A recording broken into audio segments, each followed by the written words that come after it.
உங்கள் கனவை சொல்லுகின்றா மக்கள்கிட்ட போய் கேட்டா திராவிட முன்னேற்ற கழகம் ஆட்சி முடிவு கட்ட வேண்டும் இந்த தேர்தலில். அதுதான் எங்களுடைய கனவு. அதை முதல்ல மக்கள் புரிஞ்சுக்கணும். தவளம்பாடி எடப்பாடி அவர்களே, சொத்து வரி ஏற்ற சொல்றது யாரு? நீங்க இன்னைக்கு அடிமையா இருக்கிறீங்களே, இன்னைக்கு நீங்க ஆஃபீஸ் பாயா, வாட்ச்மேனா, டீ பாயா, இன்னைக்கு அடிமையா இருக்கீங்களே, பாண்டட் லேபரா இருக்கீங்களே, பிஜேபி கவர்மெண்ட், அவன் தான் சொத்து வரி ஏற்றல நான் உனக்கு ஒன்றிய அரசு நிதி கொடுக்க மாட்டேன்னு மிரட்டுவான்.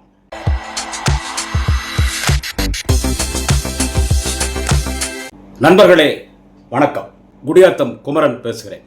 எதிர்க்கட்சி தலைவர் அதிமுகனுடைய பொதுச் செயலாளர் அண்ணன் எடப்பாடி, நம்ம தவளம்பாடி அண்ணன் எடப்பாடி 3ஆம் கட்ட தேர்தல் அறிக்கை வெளியிட்டிருக்கார். அவர் 3ஆம் கட்ட தேர்தல் அறிக்கை வெளியிட்டிருந்தாலும் ஒரு பிரச்சனை இல்லை. ஒரு அரசியல் கட்சின்னு சொன்னால் தேர்தல் அறிக்கை வெளியிடுவாங்க. ஒரு எதிர்க்கட்சி இன்னைக்கு இதுக்கு முன்னால் முதலமைச்சராக இருந்த அம்மையார் சசிகலா அவர்களால் டேபிள் கடியில் போய் சசிகலா காலில் விழுந்து முதலமைச்சரானவர் எடப்பாடி பழனிசாமி 4 வருஷம் முதலமைச்சர் இருந்தார்.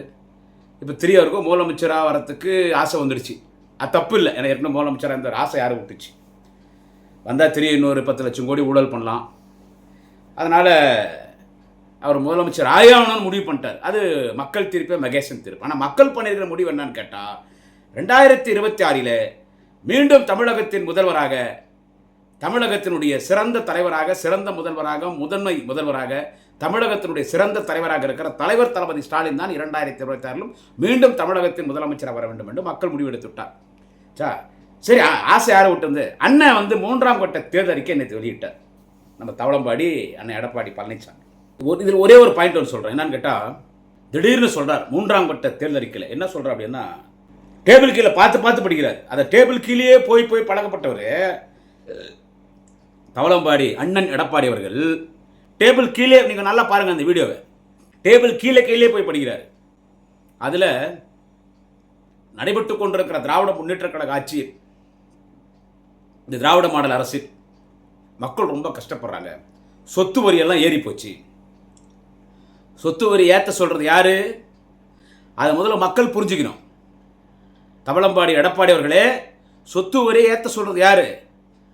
நீங்கள் இன்னைக்கு அடிமையாக இருக்கிறீங்களே, இன்னைக்கு நீங்கள் ஆஃபீஸ் பாயா, வாட்ச்மேனா, டீ பாயா, இன்னைக்கு அடிமையாக இருக்கீங்களே, பாண்டட் லேபராக இருக்கீங்களே, பிஜேபி கவர்மெண்ட், அவன் தான் சொத்து வரி ஏற்றல நான் உனக்கு ஒன்றிய அரசு நிதி கொடுக்க மாட்டேன்னு மிரட்டுவான். அவர் ஒன்றும் சொத்து வரிலாம் ஏறல. அவர் சொல்கிறார் எடப்பாடி, சொத்து வரி ஏறி போச்சு திராவிட மாடல் அரசு திமுக ஆட்சியில், தண்ணி வரி ஏறி போச்சு, கரண்ட் பில் ஏறி போச்சு, இன்னும் வீட்டு வரி ஏறி போச்சு, அந்த வரி ஏறி போச்சு, வரி சுமை தமிழக மக்கள் தலை மீது சுமத்தப்பட்டிருக்கிறது, ரொம்ப கஷ்டப்படுறாங்க. அதனால் மீண்டும் நாங்கள் ஆட்சிக்கு வந்தால், மீண்டும் நாங்கள் ஆட்சிக்கு வந்தவுடன் சொல்ல தவளம்பாடி எடப்பாடி அவர்கள், மீண்டும் நாங்கள் ஆட்சிக்கு வந்தால் இந்த வரியெல்லாம் கட்டி ரொம்ப நொந்து போயிருக்கீங்க, அதனால் கருணை தொகையாக ஒரு 10,000 ரூபாய் கொடுக்குறேன்ட்டார். கருணை தொகையாக ஒரு 10,000 ரூபாய் தரேன்னார். அப்புறமா லைனாக அறிவிச்சார், படித்து விட்டு பட்டதாரிக்கு வேலை இல்லைன்னா, பட்ட படிப்பு படித்து விட்டு அவங்களுக்கு மாதம் 2,000 கொடுக்குறேன், ப்ளஸ் 2 படிச்சுட்டு வேலைன்னா அவங்கள 2,000 கொடுக்குறேன், கடை ஓரம் இருக்கிற இந்த தெருவோர கடை வச்சுருவங்களெல்லாம் கூட்டு வாங்கி தள்ளுபடி பண்ணிடுறேன் என்னன்னு அவனு சொன்னார். இதோட சிறப்பான ஆட்சி இப்போ தலைவர் தளபதி நடத்திட்டு இருக்காரு, இன்னும் சிறப்பாக நடத்த போகிறார். 2026 2வது நீங்கள் தளபதியை தேர்ந்தெடுத்தோன்னே. இப்போ நான் கேட்குற ஒரே ஒரு கேள்வி என்னன்னா, முதல் கட்ட தேர்தல் வாக்குறுதி தேர்தல் அறிக்கை வெளியிட்டீங்களா ஃபர்ஸ்ட் டைம், முதல் கட்ட தேர்தல் அறிக்கை, அதில் ஏன் சார் இந்த 10,000 சொல்ல? இது முக்கியமானதாச்சே. இது நீங்கள் உங்களால் கொடுக்கவே முடியாது. ஏன்னா நீங்கள் முதலமைச்சர் ஆனதானு கொடுக்குறதுக்கு, அதோட 10 மடங்கு தலைவர் தளபதி பண்ணிடுவார். நானே சொல்லிடுறேன், 2.5 கோடி தொண்டர்களில் திராவிட முன்னேற்ற கழகத்தின் கடைகோடி தொடராக இருக்கிற குடியாத்தம் குமரன் சொல்லுகிறேன், எடப்பாடி சொன்னதை விட 10 மடங்கு எங்கள் தலைவர் தளபதி செய்வார். ஏனே நீ முதல் கட்டத்தில் இது சொல்ல இந்த 10,000? ஏன்னா நிதி உதவின்றது முக்கியம். 10,000 நீ ஏன் முதல் தேர்தல் அறிக்கையில் எடப்பாடி அவர்களே முதல் தேர்தல் அறிக்கையில் எதுக்கு சொல்லலை? இது ஏன் சொல்ல? 2வது தேர்தல் அறிக்கை வெளியிட்டீங்க, அதுலேயும் இந்த 10,000 சொல்ல? இந்த மாணவர்களுக்கு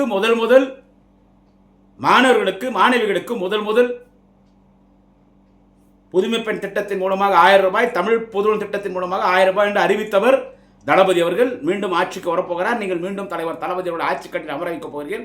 அவர் உயர்த்தி தான் கொடுக்க போறார், சொல்லாமல் செய்ய போறாரு. யாருன்னா நினச்சி பார்த்தோமா, காலையில் 8 மணிக்கு நம்ம அக்கௌண்ட்டுக்கு 5,000 வரும்னு. அந்த 5,000 தாங்க இப்போ எடப்பாடி ஆட்டி விட்டுடுச்சு. எடப்பாடி குலுங்கி போயிட்டார், மனுஷன் நில குறைஞ்சு போயிட்டார். அதில் என்ன சசிகலா வேற பெரிய குண்டத்துக்கு போட்டுடுச்சு. அது பிறகு பேசுவோம். தலைவர் தளபதி அவர்கள், மாண்புமிகு தமிழக முதல்வர் தலைவர் தளபதி, இந்தியாவின் முதன்மை முதல்வர் தலைவர் தளபதி அவர்கள் இந்த தேர்தல் கமிஷன் 3 மாசம், இது பிப்ரவரி மாதம், இப்போ கொடுத்துட்றோம். மார்ச் ஏப்ரலில் கொடுக்க மாட்டான். அந்த 1000 மகளிர் உரிமை தொகை நிறுத்திடுவான், தேர்தல் கணக்காட்டி நிறுத்திடுவான். அதனால் தலைவர் தளபதி என்ன பண்ணார், இரவாக அதிகாரிகளோட ஆலோசித்துட்டு காலையில் 8 மணிக்குள்ள யாரெல்லாம் இந்த மகளிர் உரிமை தொகை வாங்குறாங்களோ, ரேஷன் கார்டு குடும்பத்தனை வாங்குறாங்களோ, அவங்க அத்தனை பேருக்கும் காலையில் 5000 ரூபாய் போட்டுறாங்க. 5000 ரூபாய், 2000 ரூபாய் கோடைக்கால சிறப்பு தொகை. அது இனிமேல் வருஷம் வழங்கப்படும். சட்டமன்றத்தில் இன்னைக்கு திராவிட முன்னேற்ற கழக ஆட்சி அமைய போகிறது. மக்கள் திராவிட முன்னேற்ற கழக ஆட்சி மீண்டும் அமர வைக்கப் போகிறார்கள். மீண்டும் தலைவர் தளபதி முதல்வர் நாட்களை அமர வைக்கப் போகிறார்கள். எனவே இந்த கோடைக்கால சிறப்பு தொகை அந்த 2000 ரூபாய் இனி வருடம் வழங்கப்படும் சொல்லிட்டாங்க. அமைச்சர் கீதா ஜீவன் அக்கா சொன்னாங்க. ஸோ 5000 அறிவிச்சிட்டார். காலையில் 8 மணிக்கு எல்லார் அக்கௌண்ட் 5000. எல்லாம் தமிழ்நாடே மகிழ்ச்சியாக இருக்குது. பக்கத்து மாநிலத்துக்கெல்லாம் பாராட்டுறாங்க. ஒன்றும் செய்ய முடியல. உடனே என்ன எடப்பாடிக்கு தூக்கம் வரல. 4 நாள் என்ன பண்ணுறதுன்னு தெரில. ஒன்றும் எல்லாம் பேசுகிறாங்க. எடப்பாடி பேசுகிறாரு, அதிமுகலாம் பேசுகிறாங்க. தேர்தலுக்கு ஜுரம் வந்துருச்சு, தேர்தல் ஜுரம் வந்துச்சு, அதனால தான் 5000 அறிவிச்சிட்டாரு. ஏன் முன்கூட்டி 3000 கொடுக்குற, ஏன் இது வரைக்கும் கோடைக்கால சிறப்பு தொகை 2000 கொடுக்கல, இப்போ ஏன் கொடுக்குற, அது என்ன 5000, தேர்தல் ஜுரம் வந்துருச்சு, தேர்தல் பயம் வந்துருச்சு, லஞ்சம் கொடுக்குறியான்னு எடப்பாடி பேசினா. அப்படி இல்லை, அதிமுக காரெல்லாம் பேசினாங்க இல்லை, சங்கீத் பசங்கள்லாம் பேசினாங்க இல்லை, அந்த தற்குறி அந்த நடிகர் விஜய் எல்லாம் பேசினா இல்லை, எல்லாரும் பேசினாங்க இல்லை. இப்போ அந்த 5000 பெரிய தாக்கத்தை உருவாயிடுச்சு பெண்கள் மத்தியில். ஏற்கனவே பெண்களுடைய ஓட்டு திமுக தான். இன்னும் அது பாடுறா, அவன் பிஜேபி கவர்மெண்ட் நித்த போனான்னு தெரிஞ்சு நம்ம முதலமைச்சர் நமக்கு அட்வான்ஸாக கொடுத்துட்டாரு. 2000 ரூபாய் எக்ஸ்ட்ரா கொடுத்துருக்காரு. பெண்கள் எல்லாம் மகிழ்ச்சியாகிறாங்க. அதனால் இதை முறையடிக்கணுன்றதுக்காக எடப்பாடி எனக்கு ஓட்டு போட்டு அதிமுக கூட்டணி ஓட்டு போட்டு என்ன நீ முதலமைச்சர் ஆக்கிட்டா, நான் கருணை தொகையாக ஒரு 10000 கொடுத்துட்றேன்ட்டார். நீ வரி கட்டி ரொம்ப கஷ்டப்பட்ட, ஒரு 10000 கொடுத்துட்றேன். கருணை பிச்சை போடுறீங்களா? கருணை என்ன சார்? கருணை என்ன பிச்சை போகிறது? அது பிரச்சனை. உடனே சோசியல் மீடியாவில் என்ன மாதிரி ஆட்கள் வச்சு செஞ்சோம். உடனே சாயங்காலம் என்ன பண்ணிட்டார் எடப்பாடி, அந்த கருணை உதவித்தொகையை அது என்ன பண்ண, கருணை எடுத்துட்டு மக்களுக்கு உதவித்தொகையாக 10000 கொடுத்துட்றேன்ட்டார். இப்போ இது லஞ்சம் இல்லையா? இப்போ இது மட்டும் என்ன, எனக்கு ஓட்டு போட்டால் 10000 கொடுத்துட்றேன். ஒரு ரேஷன் கார்டு 10000, எனக்கு ஓட்டு போடு, ஒரு ரேஷன் கார்டு 10000. அப்போது திமுக தேர்தல் அறிக்கை, திமுக அரசாங்கத்தின் நலத்திட்டங்களை தான் நீங்கள் காப்பி அடிச்சுட்டு இருக்கீங்க. அப்போ எந்த வகையில் எடப்பாடி பழனிசாமி திமுக அரசையும் தலைவர் தளபதியோடும் குறை சொல்வதற்கு உங்களுக்கு என்ன தகுதி இருக்கிறது? எல்லா ஊடகவியலாளர் சொல்கிறாங்க, எல்லா சமூக ஆர்வலரும் சொல்கிறாங்க, எல்லாரும் யூடியூப்பில் பேசுகிறவங்க, அரசியல் விமர்சகர்கள், எப்படி உன்னால் 10000 கொடுக்க முடியும்? எப்படி 10000 கொடுக்க முடியும்?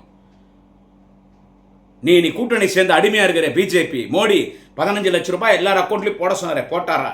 அந்த மாதிரி தான் நீ சொல்கிற இந்த 10000. எப்படியாவது முதலமைச்சர் ஆயிடலான்னு முடிவு பண்ணுறது 10000 சொல்லி எங்களை ஏமாற்ற பார்க்குறியா? ஏன்னா போன முறை, அதாவது என்னன்னு கேட்டிங்கன்னா, இந்த 5 வருஷமாக நடந்த எம்எல்ஏ எலெக்ஷனில், சட்டமன்ற எலெக்ஷனில் எடப்பாடி கொடுத்த வாக்குறுதியெல்லாம் இருந்து பாருங்கள். கடவுளே முதலமைச்சர் தான் நிறைவேற்ற முடியாது. ஆனால் நமது தலைவர் தளபதி அவர்கள் சொல்லாமல் செய்வார், சொல்கிறதும் செய்வார், சொல்லாமல் செய்வார். இப்போ 2026 இந்த தேர்தலை ஜெயிச்சு மீண்டும் தலைவர் தளபதி முதலமைச்சர் நாட்கள் அமர்ந்தவுடன் இந்த ஆட்சியில் இன்னும் நலத்திட்டங்கள் எப்படி இருக்குன்னு பாருங்க. சரி, அதில் என் நிருபர் ஒரு கேள்வி கேட்குறான். இப்போ விஷயத்துக்கு வரேன்.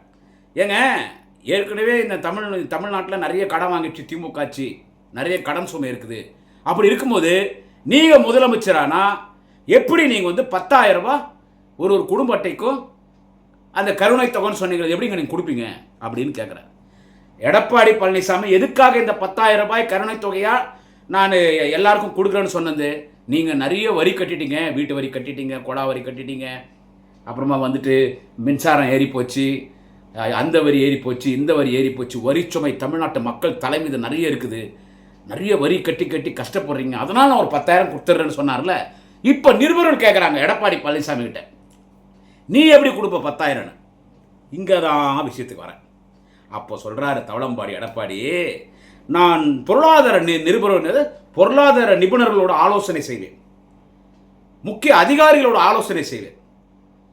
அவர்களோடு ஆலோசனை செய்துவிட்டு எப்படியெல்லாம் வரி உயர்த்த முடியுமோ, எதுக்கெல்லாம் வரி உயர்த்த முடியுமோ அப்படி அதுக்கெல்லாம் வரி உயர்த்தி அந்த வரி பணத்தில் மக்களுக்கு நலத்திட்டங்கள் செய்வேன். அப்படி நான் உயர்த்துற வரி பணத்தில் வாங்கி இந்த 10,000 கொடுத்துருவன்றார். கேட்கிறவன் கேனையன்னு சொன்னா கேஆர் விஜயா கொண்டில கேடிவி தெரியும் சொல்லுவான். நம்ம கொஞ்சம் லேட்டஸ்டாக சொல்லுவோம். ஏயா இங்க வரி கட்டி கட்டி திமுக ஆட்சியில் சொத்து வரி, வீட்டு வரி, குழாய் வரி, கரண்ட் பில் ஏறி போச்சு, அந்த வரி இந்த வரி கட்டி கட்டி மக்கள் வறுமையில நொந்து போயிருக்கிறாங்க. ஒரு ஆறுதல் பரிசா நீ நிறைய வரி கட்டிட்ட, அதனால ஆறுதல் பரிசா கருணை தொகையா நான் 10,000 தரேன்னு சொல்லிட்டு அந்த 10,000 எப்படி கொடுப்பான்னு பத்திரிகையாளர் எடப்பாடியை கேட்டா தவளம்பாடி எடப்பாடி சொல்றாரு, மக்கள் கிட்ட இன்னும் வரி போட்டு அந்த வரி பணத்தை கொடுத்துட்டு போற. எப்படி சார் இருக்குது இது? இது எப்படி நீங்களே கொஞ்சம் சொல்லுங்க, இது எப்படி இருக்குது? எனவே மக்களை ஏமாற்றி எப்படியாவது ஆட்சிக்கு வர வேண்டும். மக்களை ஏமாற்றி எப்படியாவது ஆட்சிக்கு வரும். நான் என்ன சொல்றேன், எடப்பாடி சொல்றேன், அதாவது என்னன்னு கேட்டால் இது பாருங்க, நீங்கள் தேர்தல் அறிக்கை விடுறது ஒரு பக்கம் இருக்கட்டும், நீங்கள் திமுக குறை சொல்றது ஒரு பக்கம் இருக்கட்டும், அங்கே போய் அந்த தற்குறி அந்த நடிகர் விஜய் பாருங்க, அவன் என்ன திரும்ப சொல்கிறான், எனக்கு அதிமுக ஒரு கட்சியே கிடையாதுன்ட்டான், அவங்க எலெக்ஷன் ஃபீல்டே இல்லைன்ட்டான், அது ஒரு ஜுஜிபி கட்சின்ட்டான். நான் சொல்ல, விஜய் நடிகர் விஜய் இருக்கான்ல, நீங்கள் தானே விஜய் கட்சி கொடியை நீங்களே ஆளை விட்டு நீங்களே கொடியாட்டி கொடி பறக்குது பிள்ளையார் சொல்லி போட்டாச்சு, கொடி பறக்குது நீங்களே ஒரு சீன் போட்டீங்கல்ல, அந்த தற்குறி விஜய் அதிமுக ஒரு கட்சியில் எங்களுக்கு கணக்கே இல்லைன்ட்டான், உன் கூட்டணி எனக்கு கணக்கு இல்லைன்ட்டான், போட்டியே டிவிகேவா டிஎம்கேவான்ட்டான். உங்களை எல்லாரும் வச்சு சேராங்க. அதுல சசிகலா ஒரு பொதுக்கூட்டம் போட்டு கட்சி ஆரம்பிச்சு ஒரு கொடி ஒன்று, அதே தான் கருப்பு வெள்ளை சிவப்பு, அதில் புரட்சித் தலைவர் எம்ஜிஆர், அறிஞர் அண்ணா, ஜெயலலிதா படம் வச்சு ஒரு கொடி அறிமுகப்படுத்திட்டு இன்னும் கட்சி இப்போ அறிவிக்கல. எல்லாருமே கட்சி ஆரம்பிச்சிட்டு பிறகு கொடி அறிமுகப்படுத்துவாங்க. இந்த பொம்பளை சசிகலா கொடியை அறிமுகப்படுத்திட்டு அப்புறம் நான் கட்சி பேர் வச்சுக்கிறேன்ட்டு எடப்பாடியை வெற்றி செஞ்சிச்சு.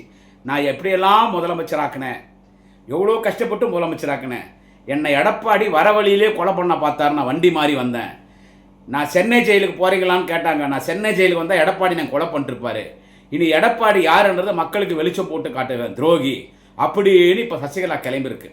1000 தான் சசிகலா கொலகாரியாக இருந்தாலும் திருடியாக இருந்தாலும், ஆனால் எடப்பாடி பழனிசாமியை முதலமைச்சர் ஆக்குறது யார்? இந்த சேனலில் கேட்குறேன். கொலகாரி தான், திருடி தான், ஊழல்வாதி தான், இவ்வளோ தப்பை ஜெயலலிதா பண்ண வச்சிருந்தும் சசிகலா தான், இது எல்லாருக்கும் தெரியும். ஆனால் சின்னம்மாவை அம்மாக்கா விட மாட்டேன், சின்னம்மா அம்மாக்கா விட மாட்டேன் கூவாத்தூரில் போனீங்கல்ல, அங்கே எடப்பாடி பழனிசாமியை முதலமைச்சர் ஆக்குறது யாரு? டேபிள் கீழே தவழ்ந்து போய் தவளம்பாடியா ஊர்ந்து போய் சசிகலா காலில் உளுந்து முதலமைச்சர் பதவியாக யாரு? எடப்பாடி பழனிசாமி. ஸோ உன்னை சிஎம் ஆக்குறது சசிகலா. அது எல்லா உண்மையும் சொல்ல போறான்னு சசிகலா சொன்னால் நம்புவாங்க. டிடிவி தினகரன் பணமும் சசிகலா பணம் தான். ஜெயலலிதா கிட்ட சசிகலா திருண்ண பணம், சசிகலா கிட்ட டிடிவி தினகரன் பணம், டிடிவி தினகரன் திருண்ண பணம், எல்லாம் ஒன்று சென்ட்டான். நான் எடப்பாடி சொல்றேன். இன்னொன்று, சசிகலாவை நீ கட்சி ஆரம்பின்னு சொன்னதே யார் தெரியுமா? பிஜேபி. இதெல்லாம் நிறைய பேர் தெரியாது சார். அவங்க உள்ள வந்திருக்கிறது பிஜேபிக்கு 100% தெரியும். வரப்போற ஆட்சி திமுக ஆட்சி தான், அது தனித்த ஆட்சி அமைக்க போறாங்க, தளபதி ஸ்டாலின் தான் முதலமைச்சர்னு பிஜேபிக்கு தெரியும், ஆர்எஸ்எஸ் தெரியும். அவன் ஏடிஎம்கே கூட கூட்டணி சேர்ந்தது எதுக்கு?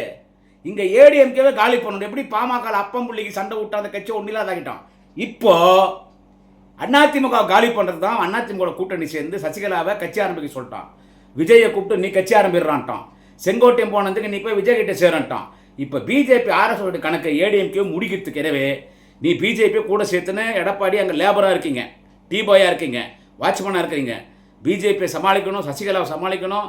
என்ன சொல்கிறது, அந்த ஒரு பக்கம் அந்த நடிகன் ஒருத்தங்கிறான், அவனை சமாளிக்கணும், அவனை கூட திக்குப்பத்தட்டை போட்டுரு, சசிகலா சமாளிக்கணும். இதெல்லாம் சமாளித்து தேர்தல் களத்துக்கு வாங்க. அப்புறமா நீங்கள் தேர்தல் வாக்குறுதி நிறைவேற்ற இல்லையாரும் பார்க்கலாம். அது ஆட்சிக்கு வந்தால் தானே. எனவே சந்தர்ப்பவாத அரசியல், பொய்யும் பித்தலாட்டத்தனமான அரசியல் இன்றைக்கு எடப்பாடி செய்வது.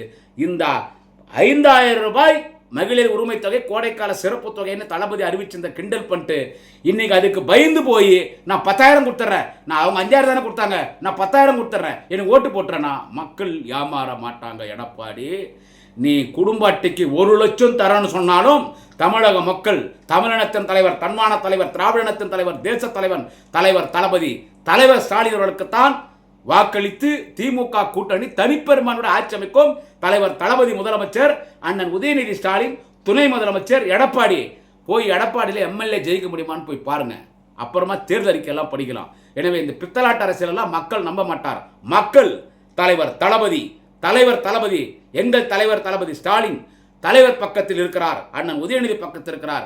எனவே எடப்பாடி, சின்னம்மா உங்க மேல குறி வச்சிருக்காங்க, ஜாகிரதையா இருங்க. Be careful. வணக்கம். நாளை இன்னொரு பதிவிலை சந்திக்கிறேன். குடியாத்தம் குமரன்.